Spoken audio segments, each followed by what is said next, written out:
The number of COVID-19 coronavirus cases outside of China continue their exponential growth. A lot of new cases to cover with you today. And it looks like the second time might be worse. We've got some science behind that now. Hello, everyone. I'm Chris Martenson. This is your COVID-19 update for February 19th, 2020. And I've labeled this one, simply because of the cases that have come up. Remember, I said the next 2 weeks were going to be important. Well, the next 24 hours have certainly given us an early read on what's happening here, I think. So let's go right to the numbers.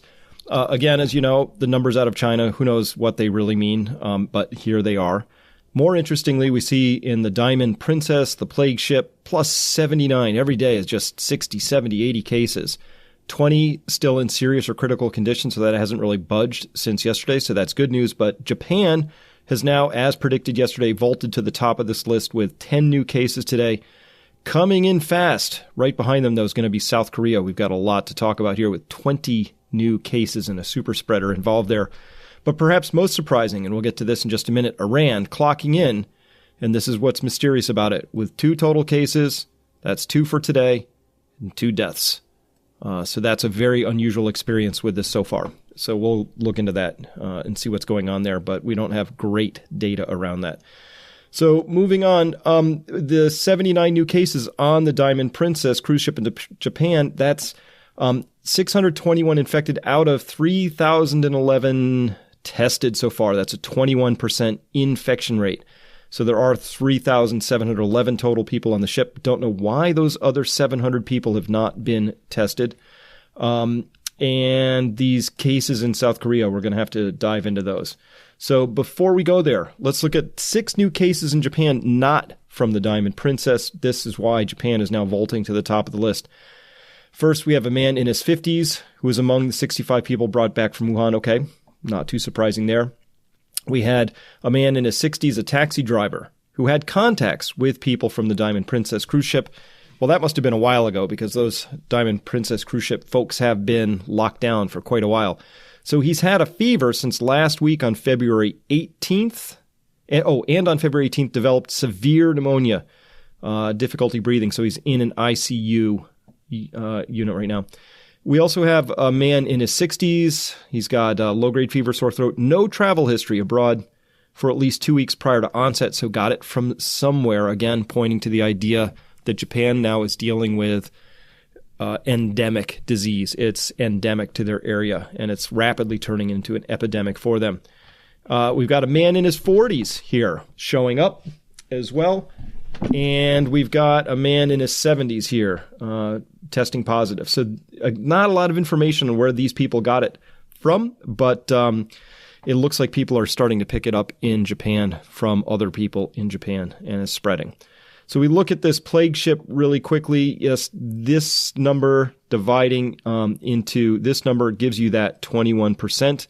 And so that's a pretty extreme amount of people to be infected on one go round, particularly when they were supposed to be under pretty tight quarantine. But as we'll see, they were under anything but a really tight quarantine.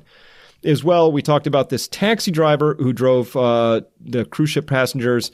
He tested for the coronavirus again. He's seriously ill. So anything sort of related to this ship has been very, very bad and very, very infectious. And so the reason this is really bad is there was a professor out of Japan, Kentaro Iwata, said that this thing, coronavirus factory, he said Japan's incompetent quarantining of thousands of passengers on a British cruise ship created a coronavirus machine that risks further spreading the disease. So one of the country's leading experts. He condemned the decision to release most of the passengers following 2 weeks of quarantine today. Well, they did that. They released a whole bunch of passengers because they had been through the 14-day quarantine. We know now that 14 days is not a sufficient quarantine. We know that. But still, that's what officials are going with because this virus moves a lot faster than official policy. So once somebody somewhere in the world said 14 days is a sufficient quarantine period, well, that's it. Everybody's still basically using that, except for a couple of countries that have bumped that out to 21 days. I think on the basis of data, that's a very reasonable thing to do. And he went on to note because of the danger that infected people who are showing no symptoms of the disease will return to families and jobs unaware that they are passing on the contagion. So, of course, he's noting something that we've been tracking for a long time, has been part of the data for weeks and weeks, is that people who are asymptomatic are carriers of this and capable of passing it on. So he just thinks that when you release a whole bunch of people out of quarantine, some of them, and the quarantine's too short, some of those people are going to be asymptomatic and carrying and infected. So about 500 of the 3,100 people on board the Diamond Princess are being allowed off today, 14 days after it was quarantined. What are the chances that some of those 500 are infected? 100%, some of them, right? Not all of them. I didn't mean 100% of everybody, but it's pretty much a guarantee that some of them are infected. So he also went on to note that the professor says that a failure to follow basic infection control rules and the unreliability of test results mean that many of those released from quarantine could be carrying the disease. So they've released them knowing that we get false negatives. I don't even know. I'm starting to develop a sense that maybe the accuracy of this test is like 50%. I don't even know what the accuracy numbers are. I can't find them. And it's not like there is a test and everybody's got the same one, it's being manufactured by Bayer and you just buy it off the shelf. I'm not really clear what's going on with the testing yet when they say they are testing. Polymerase chain reaction tests are notoriously finicky. They amplify tiny, tiny, tiny amounts of material. They're ridiculously sensitive, which is wonderful, but there's lots of ways that tests can go wrong too. Excuse me, let me back up here real quick. So he said, I'm very concerned because you have no idea whether they've got the infection, which is a reasonable thing to say, of course. It's all based on data. I wish all the international bodies to request Japan to change because otherwise there will be more infections. That's absolutely the case. He went on, and this was all pulled from an online video. Some of you sent that to me. And by the way, for everybody who is sending me material, thank you. I read all of it, and I wrap in as much of it as I possibly can into these daily updates. So keep them coming. And even if they don't get wrapped in, they are all helping me understand this disease a little better. So again, thank you for everybody who's been providing information. And of course, those who requested anonymity, I will respect that, of course. So let's see, what else do I want to pull out of this? He said, and this part really caught me, that the situation in the port of Yokohama, one of Japan's busiest cities, was completely chaotic and far worse than scenes he witnessed as a doctor working in parts of Africa stricken with the Ebola virus. He urged the bureaucrats to improve the situation. After he had urged the bureaucrats to improve the situation, of course, he was forced to leave the ship. Nobody likes a truth teller in a ship like that, I suppose. He said there was no separation of red zones, which could be infected with the virus, from green areas, which are known to be safe. That sounds like just standard infectious protocol to me. He observed a doctor treating people with fever who was taking no measures to prevent herself from infection. What? This is crazy time. He saw people eating while wearing protective gloves, which could have been carrying the virus. People, the gloves, you wear those don't protect you from the virus, not if you're eating with the gloves on. So just these people hadn't been trained even in the most basic of sterile protocol and infectious protocol. Those in charge were bureaucrats without medical expertise. Oh, there's your problem right there.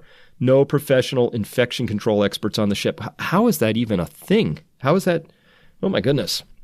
The cruise ship was completely inadequate in terms of infection control, he said. Completely chaotic. I've dealt with lots of infections over more than 20 years. I never had a fear of getting infected myself. Ebola, SARS, cholera. In the Diamond Princess, I was so scared of getting infected with COVID-19 because there was no way to tell where the virus was. Dr. Iwata will now isolate himself from family and colleagues for 2 weeks. Well, maybe 3 weeks, I hope, doctor. And he said that there was a risk that doctors and nurses working on the ship would return to their hospitals and clinics and infect their patients. I can't bear it, he said. So this is a really instructive lesson here because I'm sure we're all thinking that, particularly after there's been this very concerted push to make sure that the authorities are the only ones with the information. The authorities are the only ones managing the situation. The authorities are the ones in control. But when you see authorities behaving like this is I don't even have words for this, that it could be this bad or this chaotic. So that's really troubling to hear. And I can imagine that that's not the only place in the world where you're seeing situations like that happening. So yeah, virtual guarantee that infected people are being released. We do have passengers that are being allowed to leave the cruise ship now, and that's very troubling. South Korea, we have a super spreader on the loose. Well, maybe not anymore. 15 of those new cases in South Korea are linked to a super spreader. The woman is thought to have infected 14 people at a church and 1 staff member at a hospital. And some people just are super spreaders. That's just the way they are. And so we'll be tracking this, and I've got a little more on this case we'll be reading in just the next slide. I also thought we'd look at this, which is South Korea will start testing anyone with symptoms of novel coronavirus and those who suffer from pneumonia due to unknown causes. That's the correct way to go about this. And remember, again, you don't just test once because these tests may be false negatives. They may be unreliable. They may be inaccurate. You may have to test more than once, but at least they've started a comprehensive testing program.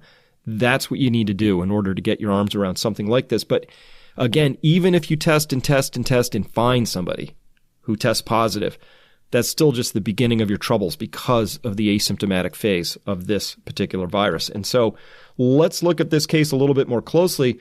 This South Korean woman, she infected 9% of all the people she came in contact with. That's astonishing.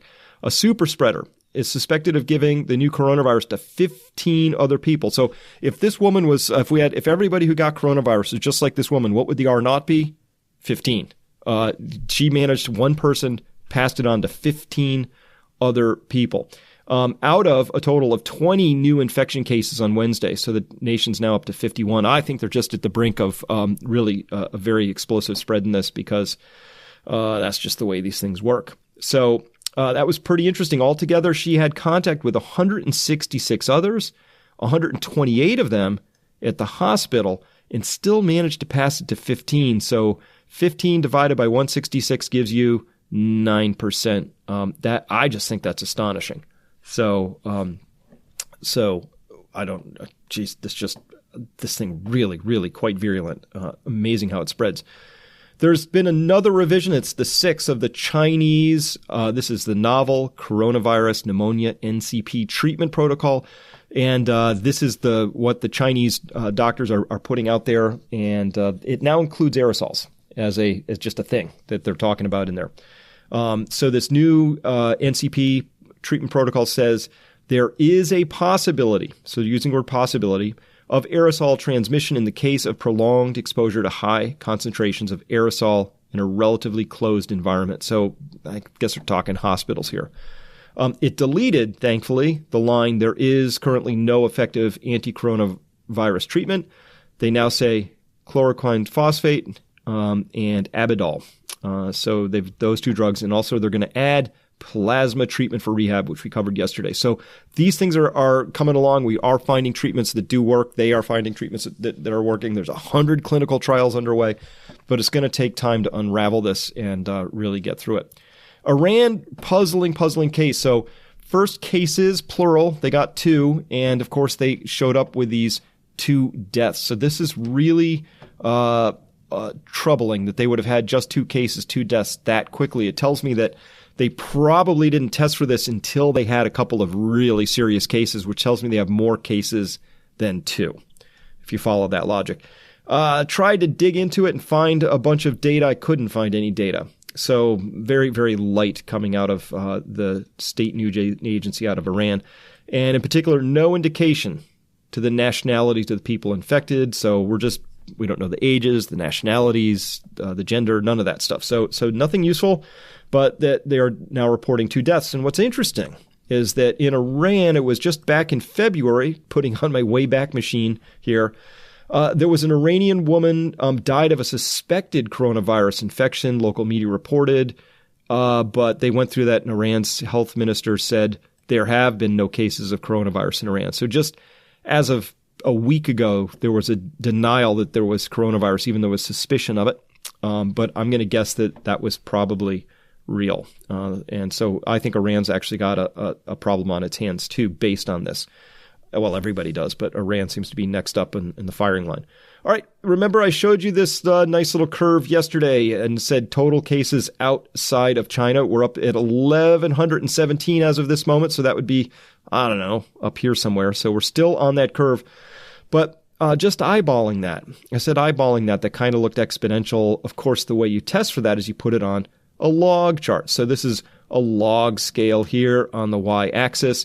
And if you get a straight line on log chart, you have an exponential function. It can have different shapes, though. This is all cases, including the Diamond Princess, and this is without.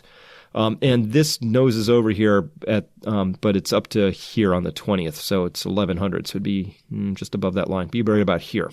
So still looks like a very straight line. So we do indeed have exponential cases, exponential growth in cases outside of China. Well, let's check in real quick on the number one policy tool in the United States to tell everybody everything's okay. The stock market. This is yesterday, and then this is today. There's just been these rampant camps. They just gap up and just hang there. This is one of the ways in which everything is said to be signaled to people that all is okay. As long as stocks are up and hitting new record highs, why, everything must be okay. And still checking in with the Wall Street Journal, allegedly the preeminent business journal of the world. I'm going to see if I can find anything on supply chain disruptions. I mean, we've got this, which is about passengers disembarking the Diamond Princess. We've got little something here. World closes its doors to China, but you read through that and it doesn't really talk about supply chain disruptions. Stocks rise as China pledges to support businesses. Yay. U.S. cities stretched to monitor self-quarantined Americans. I don't know how many thousands of Americans are under self-quarantine now. Stretched to monitors, stretching that. I don't think there is any effective monitoring going on right now that I'm aware of. And just some other stuff about the coronavirus, but nothing about supply chains here anywhere, or here or anywhere down if you scroll down through all of this. So it's just a mystery that probably the number one thing that we should all be focused on from an economic standpoint is just not being reported on at this point in time. All right, science time. I love this time. We got some great science to report here, and this is about the possibility that the second infection, under certain circumstances, which I'll tell you about in a second, could be far more deadly for this coronavirus than the initial infection was. So here's something that we know, and a lot of you have pointed this out, and thank you for getting me on the trail of this, and I've been hunting it down. And so this dengue fever here, they solved a mystery. Why the second infection is worse than the first. And this is just fascinating. For decades, there's been a counterintuitive, hotly debated theory about dengue fever infections that antibodies generated by a previous bout of dengue could actually put a person at risk of more severe disease if they contracted the virus a second time. And that's actually a well-known fact. If you have the fever, doctors will tell you don't get it again because it's not good. And now American and Nicaraguan scientists have published evidence that may silence the skeptics' antibody-dependent enhancement, or ADE, as it's known in scientific circles. Antibody-dependent enhancement. That's enhancement of the disease, not enhancement of how good you look or anything awesome. Can happen, they reported, when subsequent infection occurs at a time when antibodies generated by the prior infection have fallen to a specific low range. So when you first get exposed to a disease, your body mounts a defense, you create all these antibodies. Your antibody titer is a measure of how many of those antibodies you have circulating around in your blood as a percentage of it, or just in total proportion. So that's your first defense, but over time, your body sort of relaxes a little and those antibodies are cleared away, and your body still will remember that disease, but your antibody titer is falling over time. It has that initial high burst, but it just declines over time. And when it gets down to a specific low level, when it's low enough, well, then something happens. So continuing on with this article, this is fascinating. This is why it takes so long to figure something like this out and unravel. This is astonishing what they did. In the study, researchers followed a cohort of nearly 6,700 children between the ages of 2 to 14. They monitored them for 12 years and continue to follow them, drawing blood for testing every year. And any time one of the children developed an illness with fever, which is a hallmark symptom of dengue infection, they were assessed medically. Senior author Eva Harris, a professor of infectious diseases and immunology at the University of California, Berkeley, said the team analyzed more than 41,000 blood samples they'd accumulated over the years, looking for a pattern that could explain why some children develop severe disease, dengue hemorrhagic fever, or dengue shock syndrome, on their second dengue infection. They used 3 different statistical approaches to explode, and all roads led to Rome, they said. Amazingly, not only do we find that there is a specific titer of antibody, that's a specific level of antibody that is predictive of severe disease, but all 3 methods came to the exact same range of titers. So you get exposed to this thing, your body mounts a defense, it creates a whole host of antibodies, that's fine. But when they decline to a certain level, if you get the disease again, something bad happens. All right. Now, so out on that trail, I said, well, how does that have anything to do with this, with the coronavirus? Is the second coronavirus exposure worse? Well, here we have something that managed to dig up. It comes back from 11 December 2019. This gives us some clues here, I think. Here's that's the URL link for it if you want to find this yourself. This is in the Journal of Virology, so this was accepted. So this is actually a peer-reviewed manuscript, so good to go, I guess. The molecular mechanism for this ADE, antibody-dependent enhancement of coronavirus entry. So we've got people from St. Paul, from Beijing, and even from Wuhan. These are all authors contributing to this, and the Kimball Research Institute in New York. So looks like pretty good institutions. Here's what they came up with. All right, you ready? Here comes the science. This is from their introduction. Antibody-dependent enhancement occurs when antibodies facilitate viral entry into host cells and enhance viral infection of those cells. So the circulating antibodies actually help the virus get into the cells. That's the virus's biggest problem always, is how does it get into the cell? You could have all kinds of viruses circulating in your blood, but if they can't get into the cells, then they can't replicate, they can't cause any damage, they can't do what they do. So it's always a key as to how they can get into the cells. And normally the antibody would block them from getting into the cells. So you know that this COVID-19 has affinity for the ACE2 receptor, a transmembrane receptor. It binds onto that receptor. The receptor is full, and then the cell goes, oh, I better recycle that. It absorbs that virus and the receptor who are bound together, pulls it inside the cell, and that's where the trouble begins. So ADE has been observed for a variety of viruses, most notably in flaviviruses, right? That's the dengue virus here.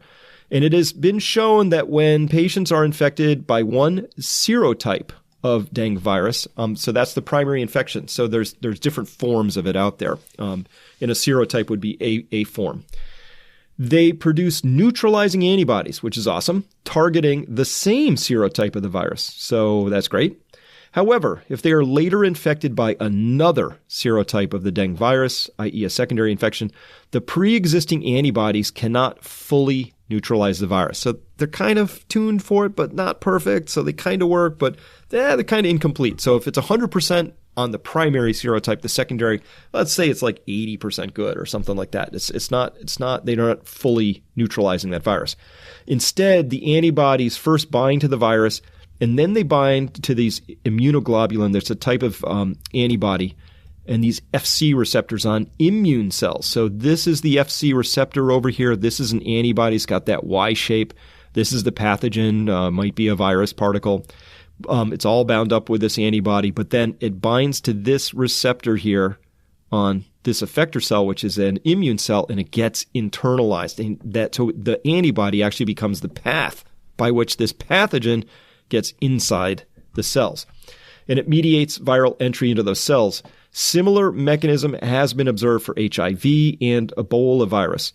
Thus, sub-neutralizing antibodies or non-neutralizing antibodies in some cases are responsible for ADE of these viruses. So again, that's the antibody-dependent enhancement of these viruses. Given the critical roles of antibodies in host immunity, ADE causes serious concerns in epidemiology, vaccine design, and antibody-based drug therapy. So we're going to wonder about those people who got the plasma treatment because they got the antibodies. And we're going to wonder about people who've survived this and because they've got the circulating antibodies.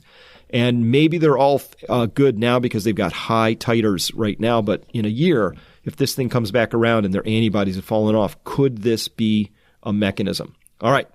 We're going to check this out. This study reveals a novel mechanism for ADE where fully neutralizing antibodies mimic the function of viral receptor in mediating viral entry into these FC receptor expressing cells, so into the immune cells. So this is starting to get at what the possible pathway might be.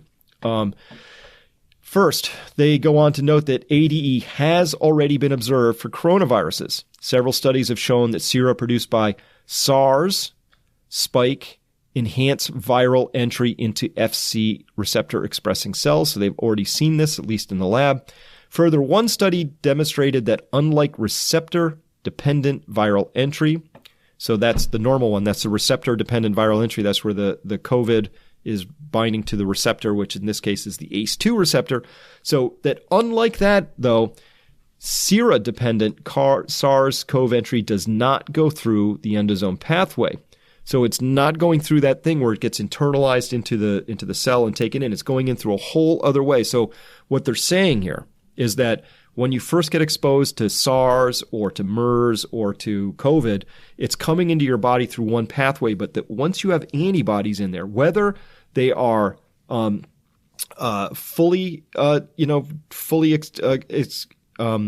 whether they're the full ones or the partial ones or fully immunizing, it doesn't matter. It's coming in now through a different pathway. So additionally, it's long been known that immunization of cats with feline coronavirus spike leads to worsened future infection due to the induction of infection-enhancing antibodies. So we have animal models for this. We know this at this point. All right. So they went through this huge thing. I read through it all. It's 44 pages. It got a little technical, a little sciencey. Looked good. Pretty interesting study. Here's the punchlines around this. ADE of viral entry has been observed and studied extensively in the flaviviruses, particularly dengue. And hold on here for a second. Yeah. So, because we already saw that before. These antibodies cannot completely neutralize secondary viral infections, but instead guide virus particles to enter FC receptor expressing cells. So those are your immune cells. ADE can lead to worsened symptoms in secondary viral infections, causing major concerns for epidemiology. ADE is also a major concern for vaccine design and antibody-based drugs therapy, since antibodies generated or used in these procedures may lead to this ADE. ADE has been observed in coronavirus for decades, but the molecular mechanisms are unknown. And now they have a model for this and a path for this. So it really looks like this is going to bear a lot more study. But again, these things take time. So for all those people who are saying, oh, we'll just, we'll have a vaccine in a month. These scientists have already discovered a vaccine. They just have to test it in animals. This is saying that it could be a lot more complicated than that. And that's why science is not just, particularly something as complex as immunizations, vaccines. This isn't something that you just up and do, go out and run out and do. There's very complex things happening here. But I found this fascinating that it explains at least what is happening when that secondary infection comes along. And the problem is that the secondary infection comes in through a completely different pathway. It comes into those immune cells, particularly the ones that go haywire and go bonkers, and create the cytokine storm and do all of that. So in the case of the dengue fever, they're coming in and hitting those white blood cells, and then you end up with this hemorrhagic fever because hemorrhagic is where the people are bleeding because it's hitting the arteries and veins and the endothelial linings of those particular blood vessels. So that's pretty fascinating, and at least it's starting to give us an understanding of how complex this is and what the circumstances are where we might see a secondary infection could be just as bad. So couple things we're going to have to add now to our big list of not the flus and not SARS, but this is a little bit like SARS, of course, in how it behaves in this piece down here. So, but way up here, much more deadly than flu, for sure. We can say 20x unless your hospital's overrun, then 50x. Those are some numbers that I'm reasonably comfortable putting out here right now. Secondary exposure is far worse. I questioned a number of days ago. Now in yellow, we're going to put in antibody-dependent enhancement aid, the ADE pathway, identified in MERS. And by the way, all that data came from studying MERS. Might be just the same in this coronavirus. We don't know. We'll have to find out. But that enormously complicates vaccine development.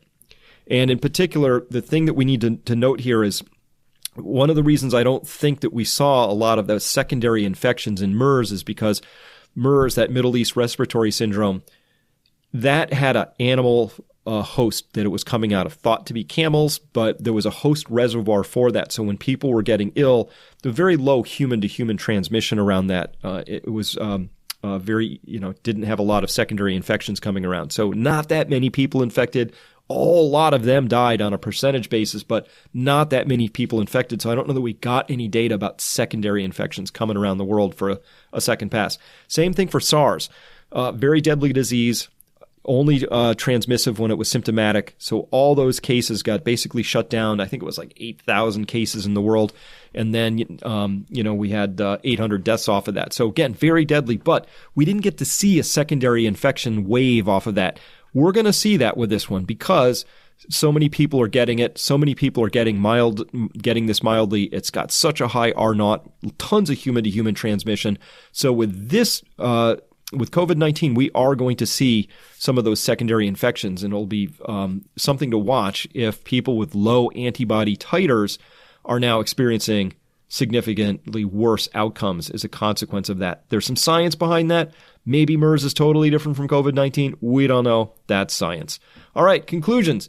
Cases in Japan and South Korea now mushrooming. It's just fascinating to me to watch stocks just continue to go green and go higher, as if taking out the number 2 and probably now the number 3 economies in the world, plus South Korea as well, down the list of ways, but still a very important economy in a lot of ways, that you could think about potentially paralyzing major world economies, and that would be somehow bullish for stocks is just a very nonsensical approach. So my advice, don't watch the stock market for clues and be very careful where you are getting your data and your information from, because there seems to be a pretty strong campaign to downplay this and to paint happy faces on things. And I think that's for those of us who are curious and who are watching this and are capable of following stories like this, it's up to us to find the right signals in this story, ignore the rest, prepare as best as we can, and do what we can to be positives in this story rather than drains.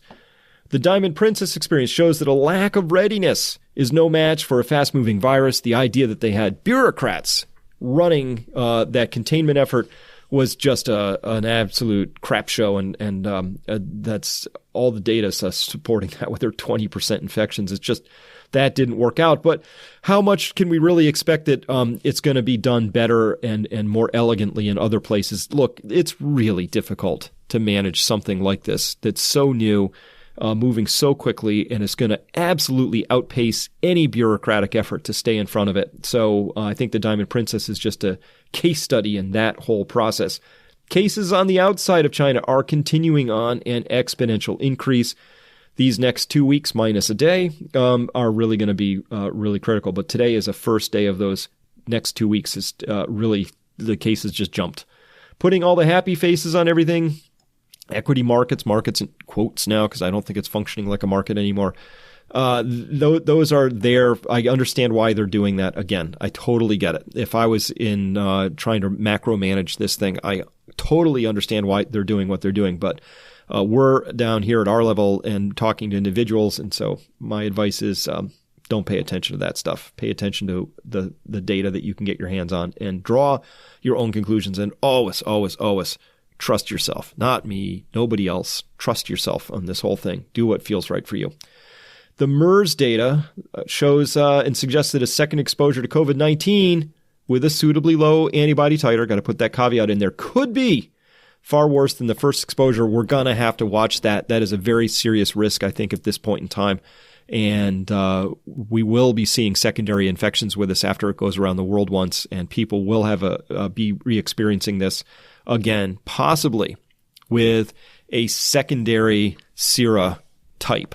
meaning that after this thing goes around the world, it could well have mutated to the point that it then mimics dengue in the sense that you've got antibodies against one type, but maybe another type is the one you're re-exposed to in a year or somewhere down the line.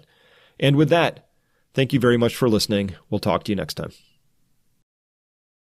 Hi folks, Adam Taggart here. Chris Martinson and I are the co-founders of Peak Prosperity. If you want to get alerted whenever we release a new video from Chris, just click the red subscribe button right beneath the YouTube video player. Once you've done that, a little bell icon will appear right next to it. Click on that bell. It looks like this. And that's it. The next time we publish a video from Chris, you'll immediately receive a notification from YouTube. Thanks for watching our videos.